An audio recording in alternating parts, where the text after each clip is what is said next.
Bueno, pues todos los primeros de año muchas personas hacen o toman resoluciones, ¿no? Hay que cambiar cosas, ¿no? Y muchas personas pues piensan en las cosas que han pasado y hacen resoluciones para cosas nuevas, ¿no? Y siempre eso implica mirar fuera, pero también mirar dentro, ¿no? Y entonces en esta tarde el mensaje tiene que ver con examinar la conciencia, ¿no? Un examen de conciencia, porque si no nos examinamos no podemos tomar resoluciones, ¿no? Y estamos en el Salmo 73, seguimos en el Salmo 73, y estamos en los versículos 21 y 22.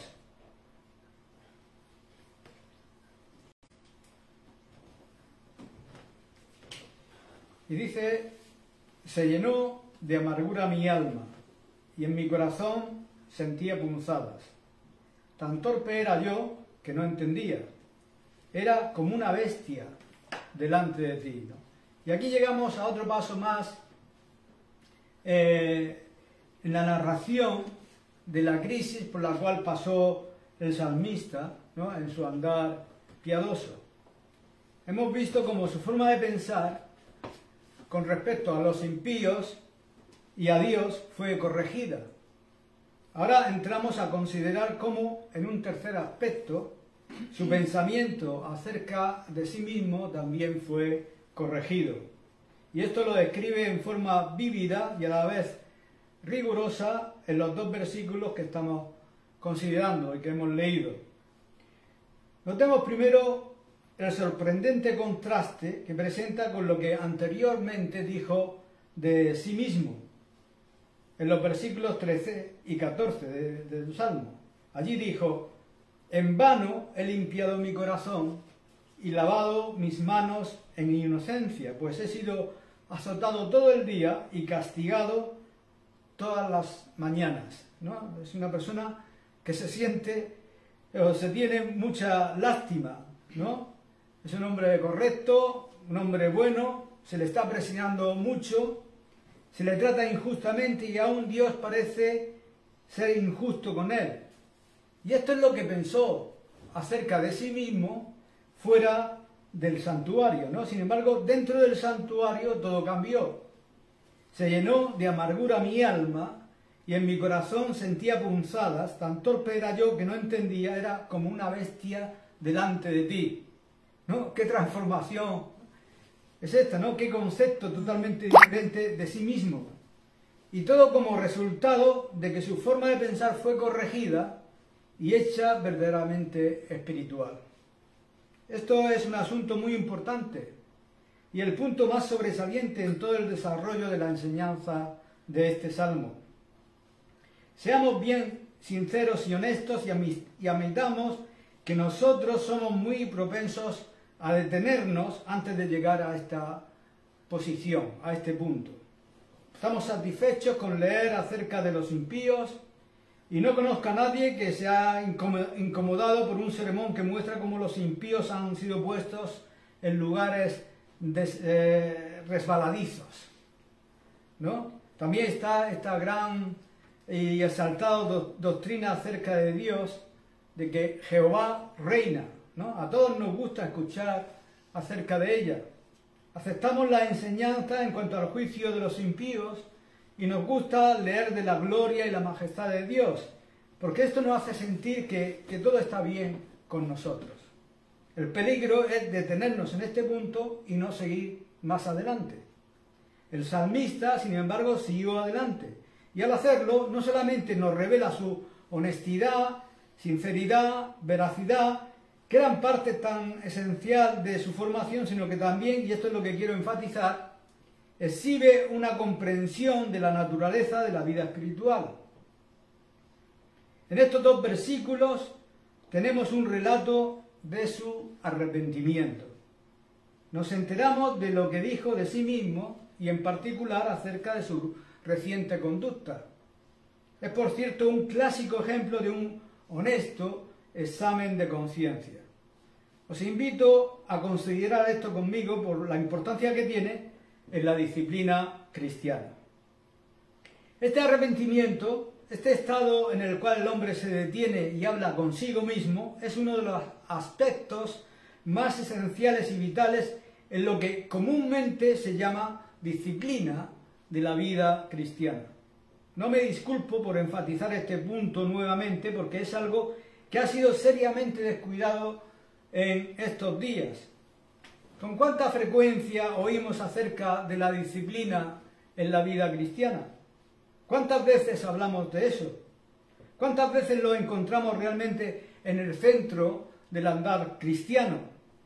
Hubo un tiempo en la iglesia cristiana cuando ocupaba un lugar central, y creo que verdaderamente que el estado actual de la iglesia se debe a nuestro descuido de esta disciplina. Realmente no veo esperanza alguna de un verdadero avivamiento y un verdadero despertar hasta que volvamos a esta disciplina. Al abordar este tema quisiera comenzar diciendo que existen dos peligros principales, y como es habitual están en extremos opuestos. Nosotros somos criaturas dadas a excesos, tomando posiciones ya sea en un extremo o en el otro.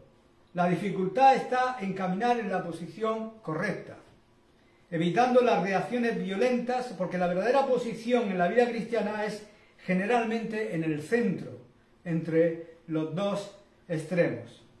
Un peligro bastante común ha sido la morbosidad y la introspección. Yo diría que no es una dificultad muy común entre cristianos hoy, aunque hay algunos que todavía están sujetos a ello, ¿no? Yo también fui criado en un ambiente religioso dado a esta tendencia, donde las personas pasaban gran parte de sus vidas analizándose y condenándose, solo conscientes de su indignidad e incapacidad. Como resultado de esta actitud se volvían introspectivas y se encerraban en sí mismas. Vivían continuamente tomándose el pulso y la temperatura espiritual, casi sumergidas en este proceso de condenación a sí mismas. Os contaré la historia de una historia que he oído, de las más patéticas que he escuchado, ¿no? Y es que era acerca de un hombre santo, un hombre pío, que se encontraba en el lecho de muerte, ¿no? Y en el cuarto se encontraban sus dos hijas. Y siendo ambas de edad madura, el anciano padre sabía que se estaban muriendo, ¿no? Y lo que más le preocupaba era que sus hijas no eran miembros comulgantes de la iglesia y que nunca habían participado de la Santa Cena. Era realmente un caso asombroso, porque sería difícil encontrar dos mujeres más santas y tan activas en la vida de la iglesia. Sin embargo, no eran miembros comulgantes de la iglesia. ¿Por qué nunca habían participado de la Santa Cena? Porque no se sentían merecedoras de la misma, ¿no? Sentían que no estaban en condiciones de venir a la mesa, tan conscientes estaban de sus fracasos, de sus pecados y de sus defectos. Dos excelentes mujeres cristianas que por su introspección y encierro en sí mismas creyeron no tener derecho de participar de la vida más íntima de la iglesia. Esto era muy común en un tiempo. Algunos se levantaban en las reuniones de la iglesia para decir cuán pecadores eran y enfatizar cuánto habían fracasado. Tenían la esperanza de llegar al cielo, sí, pero no podían entender cómo criaturas tan indignas podían lograrlo. Quizás estéis familiarizados con esta actitud por lo que habéis leído. Sin duda, era una tendencia en las vidas de los santos antiguos, como Juan Fletcher y Henry Martin.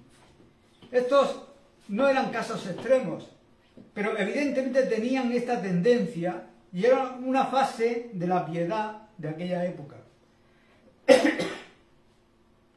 Este no es en ninguna manera el peligro de hoy en día, ¿no? En verdad, el peligro entre nosotros es totalmente diferente. Es el peligro contra el cual el profeta Jeremías nos amonesta cuando habla de aquellos que curan la herida de mi pueblo con liviandad, diciendo paz, paz, y no hay paz.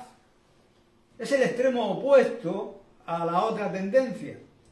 Es la ausencia de una real y santa tristeza por el pecado, con la inclinación a disculparnos y de considerarnos a nosotros y a nuestros pecados, nuestros fallos y nuestros fracasos muy livianamente. Voy a expresarlo de una forma más drástica aún, ¿no? Creo que existe un verdadero peligro entre algunos y en particular entre evangélicos de abusar de la doctrina de la salvación, de abusar de las grandes doctrinas de la justificación por la fe solamente y de la seguridad de la salvación, con el consecuente fracaso al no comprender lo que realmente es el pecado ante los ojos de Dios y lo que realmente significa en un hijo de Dios. No sé por qué, pero la idea que el arrepentimiento no debería tener parte alguna en la vida del cristiano parece haber ganado popularidad. Hay quienes piensan que está mal hablar del arrepentimiento. Dicen que en el momento en que uno se ha dado cuenta que ha pecado y que ha puesto su pecado bajo la sangre, ya está bien. Detenerse para pensar en eso y condenarse a sí mismo significa que hay falta de fe.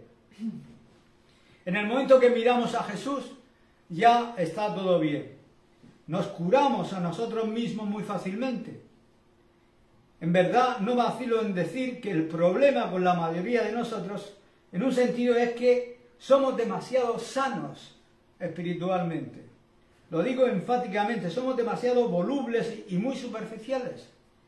No nos preocupamos de estos problemas. Nosotros, contrariamente a lo que hace el salmista en estos dos versículos, andamos muy a gusto con nosotros mismos. Somos muy distintos al hombre que se describe en las Escrituras. Sugiero que esto...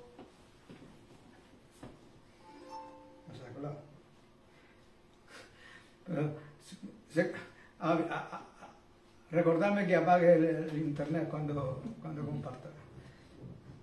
Se condenó a sí mismo, ¿no? El salmista se condenó a sí mismo, ¿no? Y habló consigo mismo, y se trató a sí mismo severamente.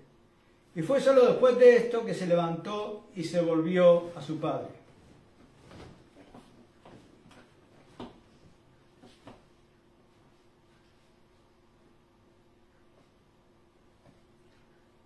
Pasamos una página con esto del...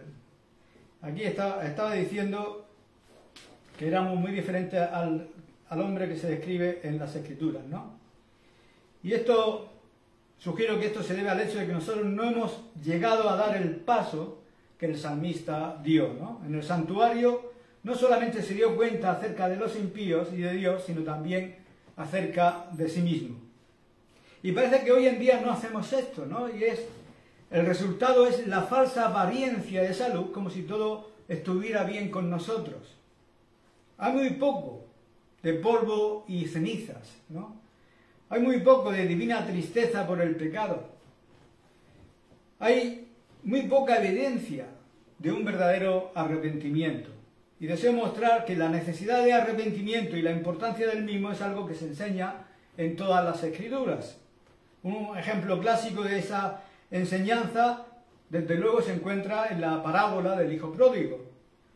Allí tenemos la historia de un hombre que pecó y que en su insensatez dejó su casa y después se encontró que las cosas le fueron mal. ¿Qué pasó? Cuando se dio cuenta, ¿qué hizo? Se condenó a sí mismo. Habló consigo mismo, se trató a sí mismo severamente. Y fue solo después de esto que se levantó y se volvió a su padre. O bien, tomemos esa maravillosa declaración en 2 Corintios 7, del 9 al 11, donde estos cristianos en Corinto que habían pecado, y Pablo les escribió acerca de ello y envió también a Tito a predicarles sobre el tema. La acción que siguió nos proporciona una definición de lo que realmente significa un verdadero arrepentimiento espiritual. Lo que alegró al gran apóstol acerca de ellos fue la forma en que se trataron a sí mismos. Notemos que lo describe en detalle en estos versículos que he dicho, donde dice, porque he aquí, esto mismo de que hayáis sido contristados según Dios, ¿Qué solicitud produjo en vosotros? ¿Qué defensa? ¿Qué indignación? ¿Qué temor? ¿Qué ardiente afecto? ¿Qué celo? ¿Y qué vindicación? En esto os habéis mostrado limpios en el asunto. Estos corintios se trataron a sí mismos severamente y se condenaron a sí mismos, se contristaron según Dios, y debido a esto Pablo les dice que nuevamente estaban en lugar de bendición. Otro ejemplo maravilloso de esta verdad la encontramos en el libro de Job. Recordamos cómo Job, a través de la parte principal de ese libro, se justifica a sí mismo, defendiéndose y a veces sintiendo lástima de sí mismo. Pero cuando él vino a la presencia de Dios, cuando llegó al lugar en donde se encontró con Dios, esto es lo que dijo: por tanto me aborrezco y me arrepiento en polvo y ceniza. No hubo otro hombre más piadoso que Job, el más recto, el más religioso de todos en este mundo. Sin embargo, ahora, a causa de la adversidad, se acuerda más de las cosas buenas que había tenido. No se acuerda, de las cosas buenas que había tenido, ni de las bendiciones que había disfrutado. Job estuvo tentado a pensar de Dios en la misma manera que el autor del Salmo 73, y dijo cosas que no debería haber dicho. Pero cuando ve a Dios, tapa su boca con su mano y dice: me arrepiento en polvo y ceniza. Pero me pregunto si nosotros conocemos esta experiencia, ¿no? ¿Sabemos lo que es aborrecernos a nosotros mismos y arrepentirnos en polvo y ceniza? La doctrina popular de nuestros días no parece congeniar con esto, pues enseña que nosotros ya hemos pasado Romanos 7.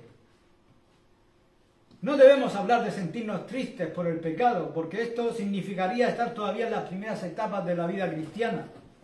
Así que nos saltamos Romanos 7 y nos quedamos en Romanos 8. ¿Pero hemos estado alguna vez en Romanos 7? ¿Hemos dicho alguna vez desde el fondo de nuestro corazón: miserable de mí, ¿quién me librará de este cuerpo de muerte? ¿Alguna vez nos hemos arrepentido en verdad en polvo y cenizas? Esta es una parte muy vital de la disciplina de la vida cristiana. Leamos la vida de los santos a través de los siglos y veremos que hicieron esto muy frecuentemente.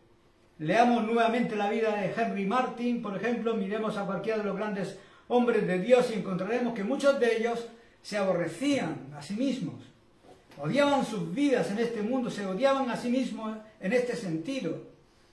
Y era por eso que fueron grandemente bendecidos por Dios. Nada es más importante entonces para nosotros que seguir al salmista y ver exactamente lo que hizo. Tenemos que aprender a mirarnos a nosotros mismos y tratarnos con firmeza. Esto es primordial en la vida cristiana. ¿Y cuáles son los pasos? Y he procurado dividirlos de la siguiente manera. Primeramente, tenemos que confesar honestamente lo que hemos hecho. Y no nos gusta hacer eso, ¿no? Nos damos cuenta de lo que hemos hecho y la tendencia de decir: bueno, yo me he vuelto a Cristo y enseguida ya me perdonó y todo está bien. Esto es un error. Tenemos que confesar que hemos hecho esto. El salmista perdió mucho tiempo en conmiserarse de sí mismo, en mirar a otras personas y a envidiarlas, ¿no? Perdió mucho tiempo con pensamientos indignos acerca de Dios y de sus caminos. Sin embargo, después de su recuperación en el santuario, se dijo a sí mismo: yo debo pasar la misma cantidad de tiempo mirándome a mí mismo y a lo que he hecho. No debemos escatimarnos, debemos en verdad confesar lo que hemos hecho, que equivale a decir que debemos deliberadamente poner estas cosas delante de nosotros. No debemos protegernos de ninguna manera, no debemos ceder a la tentación de escaparnos de nuestro pecado, no debemos mirarlo en forma casual. Debemos deliberadamente poner los hechos delante de nosotros y decir: esto es lo que he hecho, esto es lo que he pensado y lo que he dicho.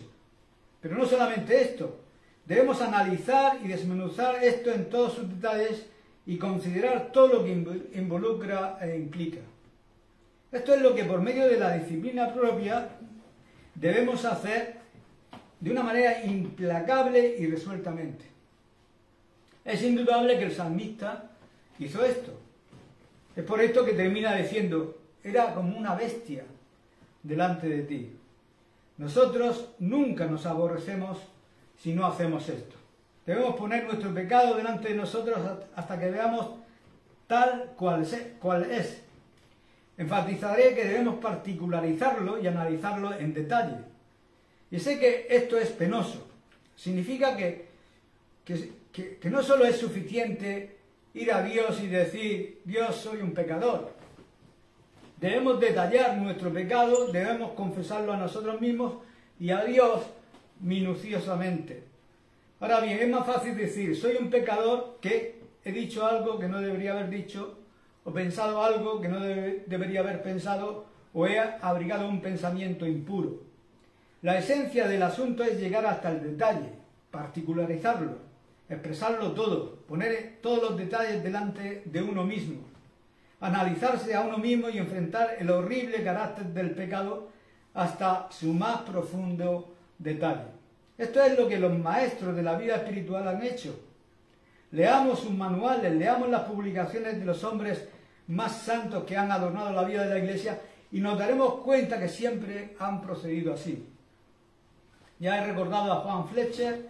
Él no solamente se hacía 12 preguntas a sí mismo antes de acostarse a la noche, sino que enseñó a su congregación a hacer lo mismo. No se contentó con un rápido examen general, se examinó en detalle con preguntas tales como: ¿me enojo yo? ¿Me he enojado hoy? ¿He hecho la vida ingrata para alguien hoy? ¿He escuchado hoy alguna sugerencia que el diablo puso en mi mente, algún pensamiento impuro? ¿He persistido en pensarlo o lo he rechazado de inmediato? Debemos hacer un recuento de todo lo del día y ponerlo delante de nosotros y enfrentarlo. Esto es verdaderamente un examen de conciencia. Luego debemos examinarlo todo a la vista de Dios, ante Él. Debemos llevar todas estas cosas, incluyéndonos a nosotros mismos, a la presencia de Dios, y antes de hablar con Dios debemos condenarnos a nosotros mismos. Notemos las palabras de Pablo en 2 Corintios 7:11. ¡Qué indignación! Ellos estaban indignados consigo mismos. El problema es que nosotros no estamos indignados con nosotros mismos. Y tendríamos que estarlo porque todos somos culpables de los pecados que ya he enumerado. Estas son cosas horribles a la vista de Dios y no estamos indignados. Nos llevamos muy bien con nosotros mismos. Es por eso que nuestro testimonio es tan poco eficaz. Tenemos que aprender a humillarnos, tenemos que aprender cómo humillarnos, tenemos que aprender a golpearnos. Pablo nos dice en 1 Corintios 9:27, sino que golpeo mi cuerpo y lo pongo en servidumbre. Metafóricamente se castiga, se golpea hasta estar morado. Esa es la derivación de la palabra traducida poner en servidumbre. Nosotros debemos hacer lo mismo, es una parte esencial de la disciplina. Indudablemente el autor del Salmo lo hizo porque termina diciendo: tan torpe era yo que no entendía. Era como una bestia delante de ti. Solamente una persona que haya pasado por el proceso de un profundo examen de conciencia puede llegar a esta conclusión. Si queremos entonces llegar a esto, debemos persistir en este camino que hemos indicado y examinarnos de verdad para vernos tal cual somos realmente. Y el próximo punto que debemos considerar es este. ¿Qué es lo que descubrimos cuando hemos hecho todo esto? No puede haber ninguna duda, la respuesta es dada en este salmo, ¿no? Lo que el autor encontró después de haberse examinado y de haber realmente corregido su pensamiento acerca de sí mismo, fue que la causa principal, y quizás la única causa de sus problemas, era él mismo. Y este siempre es el problema. Nuestro yo es nuestro principal y constante enemigo y es una de las grandes causas de nuestra infelicidad. Como resultado de la caída de Adán, todos nos centramos en nuestro ego. Somos sensibles en cuanto a nosotros mismos. Somos siempre egoístas, estamos siempre protegiéndonos, siempre listos a imaginarnos ofensas, siempre listos a decir que hemos sido engañados y tratados injustamente. ¿Acaso no estoy hablando de nuestra experiencia real? Que Dios tenga misericordia de nosotros. Es la verdad acerca de todos nosotros. El yo Este enemigo que aún trata de hacer que un hombre sea orgulloso en su propia humillación. El salmista encontró que esta era la causa de todos sus problemas. Estaba errado su pensamiento acerca de los impíos, equivocado acerca de Dios. Pero la causa primordial de todos sus problemas estaba radicada en su pensar acerca de sí mismo. Era porque siempre estaba dando vueltas alrededor de sí mismo y que todas las cosas le parecieron terriblemente malas y totalmente injustas. Y quiero mostraros la psicología enseñada en este versículo, la verdadera psicología bíblica. Cuando el yo toma control de nosotros, hay algo que sucede inevitablemente. Nuestros corazones comienzan a controlar nuestras mentes. Escuchemos al salmista. Él se recuperó en la casa de Dios, ¿no? Su parecer acerca de los impíos y en cuanto a Dios fue corregido. Ahora se dirige a sí mismo y dice, se llenó de amargura mi alma y en mi corazón sentía punzadas. Tan torpe era yo que no entendía, era como una bestia delante de mí. Notemos el orden. Pone el corazón antes que la mente. Hace notar que su corazón estuvo lleno de amargura antes de que su mente comenzara a funcionar mal. El corazón primero, luego la cabeza. Esta es una de las partes más profundas de la psicología que jamás podamos entender. El problema real está en que cuando uno se defiende a sí mismo, logra que se invierta el verdadero orden y el sentido exacto de proporción. Todos nuestros problemas son causados, en última instancia, por el hecho de que somos gobernados por nuestros corazones y sentimientos, en vez de guiarnos por un pensar claro y un honesto análisis de las cosas delante de Dios. El corazón es una facultad muy poderosa dentro de nosotros. Cuando el corazón llega a controlar al hombre, lo intimida, nos hace estúpidos, se apodera de nosotros de tal manera que nos volvemos irracionales y no podemos pensar claramente. Esto es lo que le pasó a este hombre. Pensó que era puramente un asunto de factores. Allí están los impíos, mírenlo que bien les va, mírenme a mí que mal me va. Pensó de una forma racional. Descubrió en el santuario que en verdad no fue racional, sino que su pensamiento estaba gobernado por sus sentimientos. ¿No es este el problema con todos nosotros? El apóstol Pablo describe todo este problema en un gran párrafo en Filipenses 4, 6, 7, y observemos el orden de las palabras, donde dice, por nada estéis afanosos, no se preocupen por nada, sino sean conocidas vuestras peticiones delante de Dios en toda oración y ruego, con acción de gracias. ¿Y luego qué pasará? Nos dice el próximo versículo, y la paz de Dios, que sobrepasa todo entendimiento, guardará vuestros pensamientos y vuestros corazones. ¿Dice eso? De ninguna manera. Dice, la paz de Dios, que sobrepasa todo entendimiento, guardará vuestros corazones y vuestros pensamientos en Cristo Jesús. Los corazones primero, luego los pensamientos, porque aquí el problema está primordialmente en la esfera de los sentimientos, ¿no? Vemos aquí una profunda psicología. El apóstol Pablo era un especialista para tratar las enfermedades del alma. Sabía que no tenía sentido tratar la mente antes de corregir el corazón, y es por esto que pone el corazón aquí primero.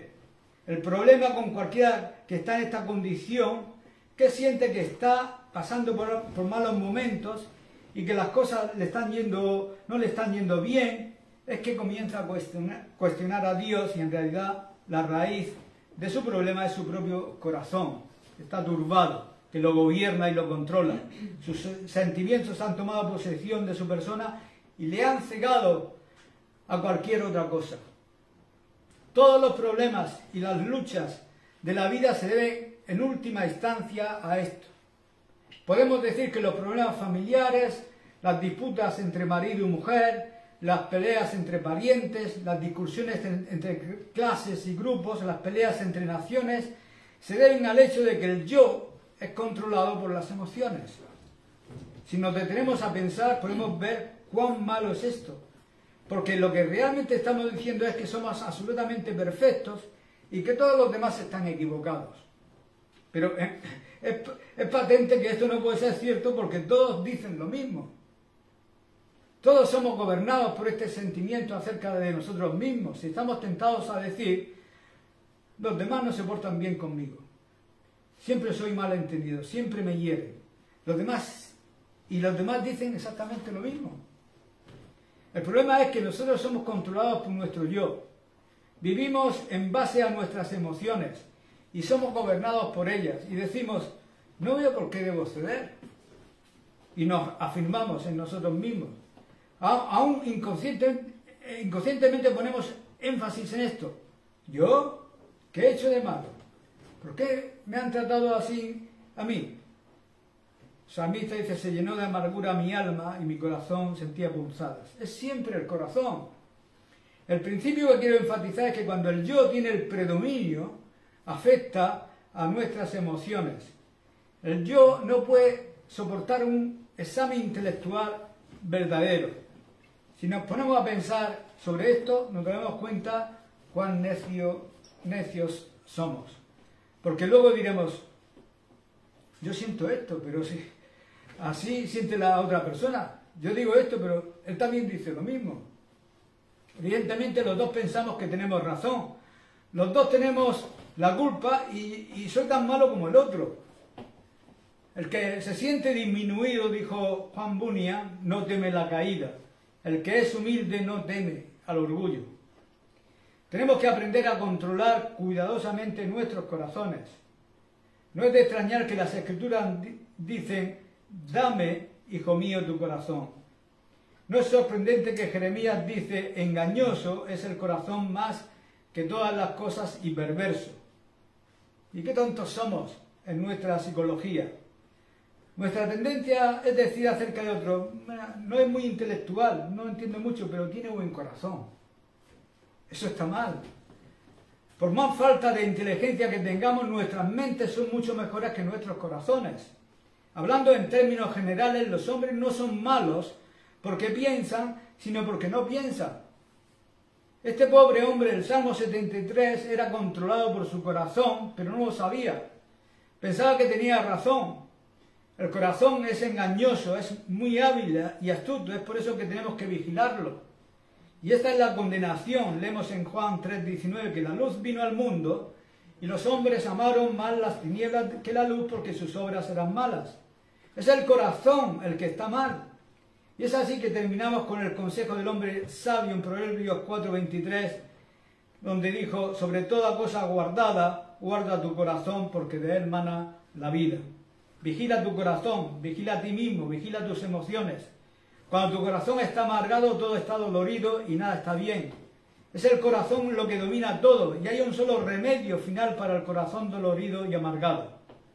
Es acudir a Dios, como lo hizo el salmista, y darse cuenta que Dios, en su infinito amor y gracia, en su misericordia y compasión, envió a su Hijo a este mundo para morir en una cruz, para que al aborrecernos a nosotros mismos podamos ser perdonados y tener nuevamente un corazón limpio, y que la oración de David, crea en mí, oh Dios, un corazón limpio, sea contestada.